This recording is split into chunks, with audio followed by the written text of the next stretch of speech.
Good evening, Lincoln. My name is Donnielle Kirkland. I'm here with Dr. Petchauer, professor here at Lincoln University, and the author of a new book, which is titled HipHop Culture and College Student and Lives, Elements, Embodiment, and Higher Edutainment. How did you get that name for the book? The name comes from a couple different places. Well, one, the title, Hip-Hop Culture and College Students' Lives, is kind of a just direct description of what the book is, but then the subtitle, Elements, Embodiment, and Higher Edutainment, each of those words kind of signifies to a different part of the text. Elements having to do with the elements of hip-hop, the 4 elements or maybe 5 elements. Embodiment, because the book focuses on how college students who create hip-hop, how they embody those sensibilities and aesthetics of hip-hop in their educational lives. And then edutainment is actually a word that's endemic to hip-hop. It's from the title of a Boogie Down Productions album. And that's one of those sensibilities, one of those concepts of hip-hop, edutainment, that something can be entertaining and educational at the same time. So that word is an amalgamation of education and entertainment, and that's a sensibility and a concept that I break down in one of the chapters. Well, I got a chance to read the book, and at the intro of the book, you have a section that's titled Missing Understanding Hip-Hop on College Campus. How did that section of the book come along? Right. So I start off in the book by basically outlining how people normally understand hip-hop on college campuses, which I think is an oversimplification. So I believe hip-hop is oftentimes misunderstood on campuses. Oftentimes when people bring up hip-hop, they think about, well, the influence of rap music on young adults, how it's destroying the youth. And certainly those are important questions to think about, right? How music or entertainment or mass media shapes people, but it's really an oversimplification of how things work, because people create culture, people make sense of it in their own ways, and then they apply that to their lives. So that section was starting with some of the misunderstandings that people have and the oversimplifications, then turning that around and kind of opening it up to a broader discussion of how we should approach this topic. Yeah. And is this book based on hip-hop on HBCU campus or college campus in general? Right. There were 3 institutions that the work was based upon, and 3 very different type of institutions. Those institutions were purposefully selected. None of them were HBCUs, actually. One of them, or 2 of them, are very large institutions. One in the Southwest, one in the Southeast. Actually, very, very diverse student populations. But those 2 institutions had very different surrounding hip-hop scenes and very different hip-hop scenes on campus. And then the other institution was upstate New York, in the middle of nowhere. Very few students of color there, no hip-hop anywhere. So and again, I selected those institutions on purpose because I wanted the interviews and the data to come from different local hip-hop scenes, but then different college campus cultures also. And what college did you attend? I did my undergrad at a very small institution in Illinois called Wheaton College, right about 30 miles outside Chicago. Okay. And in your book, in chapter 4, chapter 4 was titled Hip Hop is Breathing. You talk about a weekly organization that you ran. Can you tell our listeners who haven't read the book yet, what is the break room all about, and is the program still going on now? Right. Yeah. So when I moved to Virginia, for grad school in 2003, and when I got there, one of the things I talk about in the book is how the different roles that I have as an educator, as a community organizer, as a community artist, and my different roles in hip hop. So one of the things I've been doing for a long time is organizing hip-hop spaces, creative spaces for young folk and not so young folk, right? Yeah. So when I moved to Virginia, I started a night called the Break Room, and basically it was a hip-hop night in the fullest sense of the word hip-hop. So there were b-boys, there were b-girls, there were just hip-hop heads there. It wasn't just a rap music night per se. So that was a weekly night that I started. So people from 15 to 35 would come there. Wow. Yeah, just a very broad range. It was an all-ages place. It was at a small venue that was kind of a music store, record store, coffee shop, cafe, right downtown in the entertainment district. So you go downtown in a lot of big cities. This is in Norfolk, Virginia. There's not a lot of places for people to go at night who, just don't want to be at the club.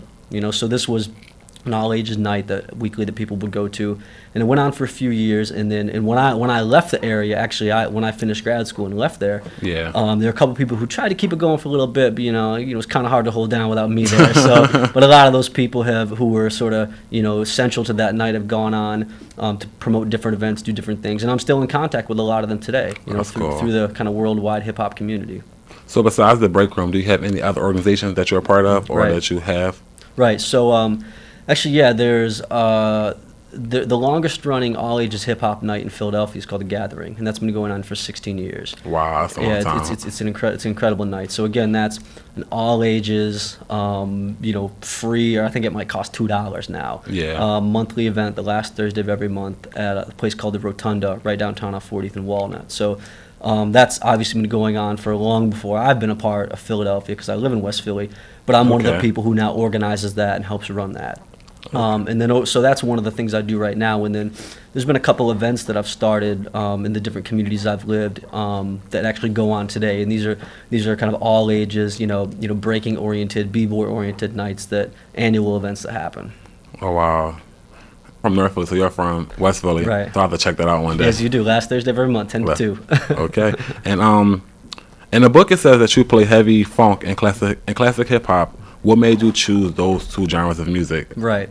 Yeah. So in a lot of the grassroots underground hip hop nights, you hear a lot of, at the Gathering or at the Break Room, you hear classic hip hop, and you hear a lot of funk music. And it wasn't so much a decision that I made, but historically that is hip hop music. If we go back to 73, early 70s, when hip hop really started, there was no such thing as quote unquote hip hop music. Yeah. If you go listen to those tapes from those days or watch the documentary, do your history, you'll see it's funk based music. And then if you listen to early hip hop, it's all funk based music. You know what I mean? So I play that stuff in those types of nights, and other people play that stuff in those types of nights, because that's culturally what happens there. And it doesn't mean that's all you play. You definitely change it up, to move the crowd who's ever there. But that's more kind of a cultural orientation, a cultural norm, to where you go to a grassroots underground hip hop night, you're gonna hear James Brown. Yeah. You know what I mean? Yeah, you're gonna hear James Brown, because that is the backbone of hip hop music right there. So do you play any instruments yourself? Just the turntables. Oh wow, I gotta hear that. That's why that's something I do want to learn how to play. Is it hard, or do you still play with records, or do you play with computer system now? Right, that's a great question. I actually still play with all vinyl and 45s. But your question is appropriate, because there's been a lot of technological innovations in the last few years, where there's Serato or Final Scratch programs where somebody can bring an infinite amount of music, and for a while there was a big debate about can you really keep it real if you're playing with Serato? You know what I mean? But for me, part of it is not because I'm necessarily against that technology. Because technology can always be a beneficial thing, but for me, one thing that's important to me is the aesthetic. The aesthetic, and the modality, the medium that you're using, and for me, vinyl is kind of that aesthetic. And I'm also a big digger. I still dig for records, and that hunt, that search and discovery, it's kind of a sensibility that runs through all different hip hop elements. So for me, I still have no problem, packing records, bringing them with. Plus, people walk up and they say what you're playing, and they freak out. They say, "Where did you get those big CDs from?" I say, "Well, it's not a CD; it's a vinyl record." Well, BET has a new show. Well, a show on second season called Master of the Mixes. It's basically about DJs now, about trying to get DJs to break out. And I was watching the show last week, and it seemed like it was only but a few rappers who actually still plays with old records, and everybody's played with the computers and automatic systems. Do you think in the future will people still keep playing with computers and stuff, or will eventually somebody go back to the old records? I think everything goes in cycles. One way to look at it is everything is a technology, right? A pencil is a technology. Yeah. So a clock is a technology. A book is a technology. So everything, a mixer, became a technology at some point. A turntable where you could adjust the speed, the pitch of the record. So I think technology will always continue to evolve, and people will embrace it, and use it in ways they want. But I think everything goes in cycles, and there's always a rediscovery happening of older mediums that are older media that people kind of enjoy for maybe a nostalgic sense, or because it provides something different. You could look at the same thing happening with photography, right? Yeah. Everybody's a photographer now. Everybody wants to be a party photographer, right? Or a fashion photographer. Why is that? Because now everyone's got a camera on their phone, or if you want to be a photographer, use digital film. you don't have to make much of an investment. Whereas Yeah. before, you got to get a good camera. You got to get film, and you got to learn how to develop film if you really want it to be how you want it to be. So but now, as some people kind of get tired of just digital photography, they go back and discover those earlier forms of photography, and there's that cycle happening. So I think both happen. As we move forward with new technology, some people look back to the past and they rediscover old technology too, and use it for their own purposes. Okay, rapper Nas you had a song that's called "Hip Hop Is Dead." Do you think hip hop is dead in any elements? Mm-hmm. Right. Man, we could talk about that for a long time, right? I mean, I don't know. I mean, it kind of depends upon your perspective. I think in today's day and age, hip hop means a lot of different things to a lot of different people. You can a good point of entry when you talk about hip hop is, what is hip hop to you? You know what I mean?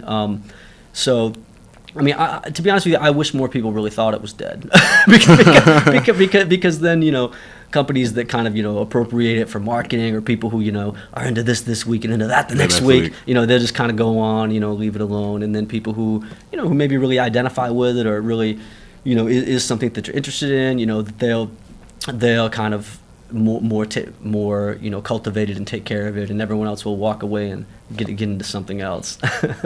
So who are some of your favorite hip hop artists now that's like new to the scene or been out for a while? Right.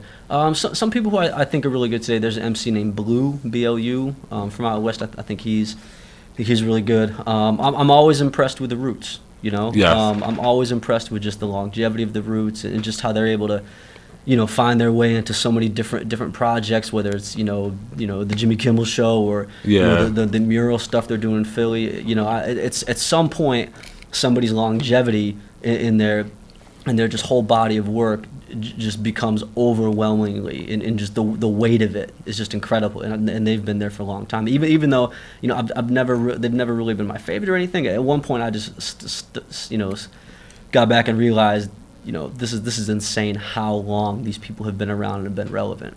So those are two people who I'm definitely always checking for. Well, a lot of people think that hip hop and education should not be combined. How do you make those two subjects meet? Right. I think it's hard to talk about education in today's day and age without acknowledging and engaging hip hop in some way. Because it's literally such a part of American culture now.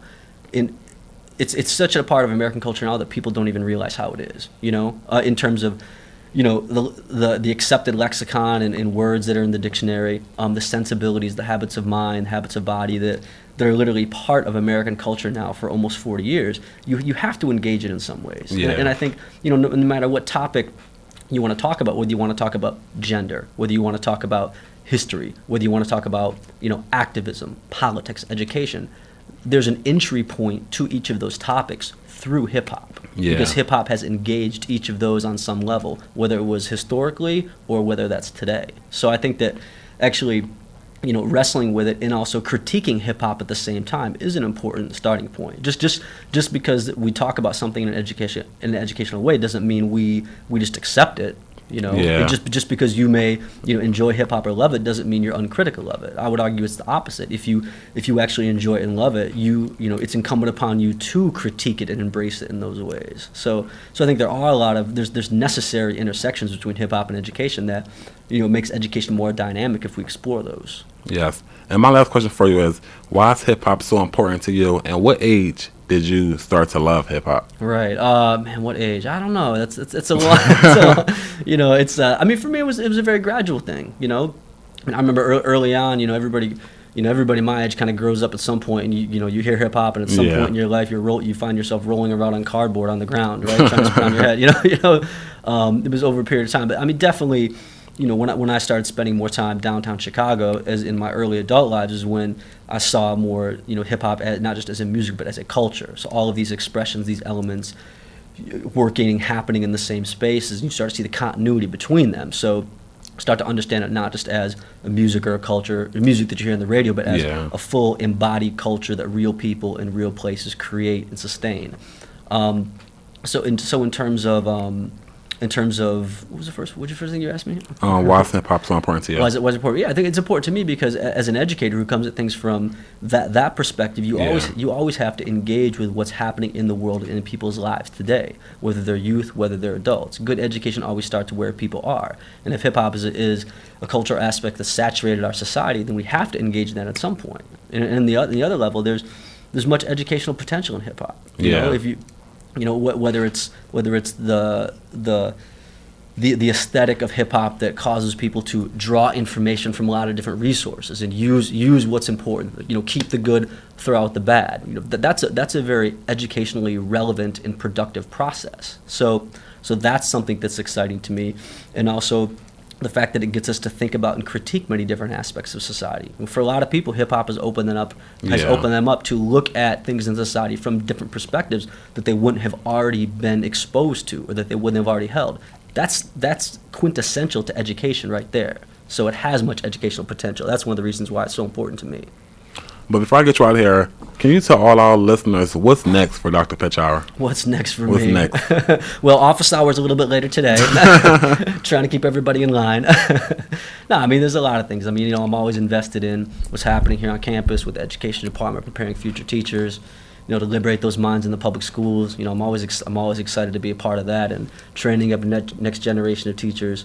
In terms of the book coming out last month is a big thing, and that's really a culmination of a lot of my intellectual labor over the years. Some of this work has been published in different areas, but to put it out in a book content, the book format is very important. So there's a lot of speaking engagements over the next couple months as the word gets out about it, some interviews. So that's an important thing that the people who need to understand this material, people who may be skeptical to it at first, that we open up this dialogue about this topic on college campuses, because typically when people talk about hip hop, they talk about it in terms of youth, right? They talk about it in terms of youth of color, and they talk about it in terms of high schools or cities. Well, all those things are relevant, but we need to open up that discussion to college campuses, people from all different walks of life, people outside of the United States, right? So this book in a lot of ways is my small contribution towards that dialogue to open up the discussion about hip hop and the relevance of hip hop beyond those locations that it's been limited to in the past.